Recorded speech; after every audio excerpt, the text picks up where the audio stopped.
নমস্কার, home cook with পুপু চ্যানেলের আরেকটি নতুন ভিডিওয়ে সকলকে স্বাগত। আর আজকে আমি তোমাদের সাথে শেয়ার করছি গরমকালের সেরা রেসিপিগুলোর মধ্যে অন্যতম একটি রেসিপি, যা হলো বিনা মশলায় একেবারে নিরামিষ উচ্ছে চচ্চড়ি। এই রেসিপি কিন্তু গরমকালে তোমরা রেগুলার বানাতে পারো, যেটা শরীরের জন্য কিন্তু ভীষণভাবেই উপকারী। তো তার জন্য আমি এখানে 4-5টা উচ্ছে ছোট ছোট করে কেটে নিয়েছি, সাথে একটা বড় আলু এইভাবে সরু সরু করে কেটে নিলাম।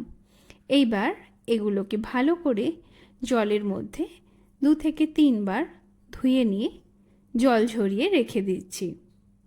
যারা চ্যানেলটা এখনও সাবস্ক্রাইব করনি তাদের কাছে রিকোয়েস্ট থাকলো চ্যানেলটা সাবস্ক্রাইব করে বেল আইকনটা প্রেস করে পাশে থেকো, তাহলে আমার চ্যানেলের সমস্ত নোটিফিকেশান সবার আগে তোমরা পেয়ে যাবে। এইবার কড়াইতে সরষের তেল গরম করে তার মধ্যে কয়েকটা বড়ি ভালো করে এপিট ওপিট উল্টে ভেজে নিলাম।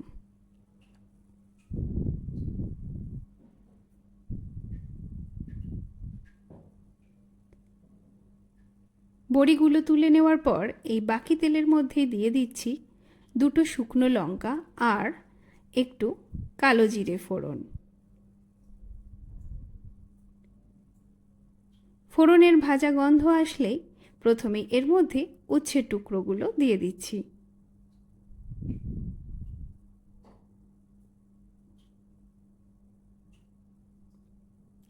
এবার 3 থেকে 4 মিনিট মিডিয়াম ফ্লেমেই এটাকে একটু নাড়াচাড়া করে নরম করে নিতে হবে।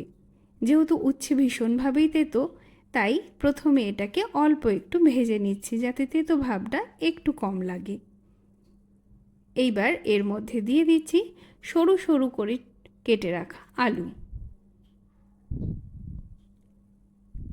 আবারও 3 থেকে 4 মিনিট এইভাবেই কিন্তু সব কিছু ভালো করে নেড়ে চেড়ে দিয়ে দিচ্ছি 1 চামচ হলুদ গুঁড়ো আর দেব স্বাদ মতো নুন। এবার সব কিছু ভালো করে মিশিয়ে নিচ্ছি। তারপর দিয়ে দিলাম 1 গ্লাস পরিমাণ জল। এইবার এগুলোকে মিশিয়ে 10 মিনিটের জন্য লো ফ্লেমে ঢাকা দিচ্ছি। এই রান্নাটা কিন্তু পুরোপুরি এরকম ভাপে রান্না হবে। তো দেখতেই পাচ্ছ জল একটু কমে এসেছে। এবার দিয়ে দিলাম ভেজে রাখা বড়ি। সব কিছু মিলিয়ে আবারও 5 মিনিটের জন্য ঢাকা দিচ্ছি। 5 মিনিট পরে গ্যাসের ফ্লেমটা একেবারে বাড়িয়ে দিয়ে কন্টিনিউ খুন্তি দিয়ে নেড়ে সব কিছু মেশাতে থাকবো আর কয়েকটা বড়ি একটু ভেঙে দেব। দেখতেই পাচ্ছ জল একেবারে শুকিয়ে গেছে আর ঠিক এই রকম মাখো মাখো একটা চচ্চড়ি কিন্তু আমাদের রেডি হয়ে গেছে। তো এটা বানানো কিন্তু ভীষণই সহজ আর খেতে ভীষণ ভালো, তাই এই গরমকালে গরম ভাতের সাথে পাতে এটা রাখতে ভুলো না। রেসিপি আর ভিডিও যদি ভালো লেগে থাকে তাহলে অবশ্যই লাইক কমেন্ট করতে ভুলো না। চ্যানেলটা সাবস্ক্রাইব করে অন্যদের সাথে শেয়ার করে দিও। দেখা হচ্ছে তোমাদের সাথে পরবর্তী ভিডিওয়। ততক্ষণ সবাই ভালো থেকো, সুস্থ থেকো।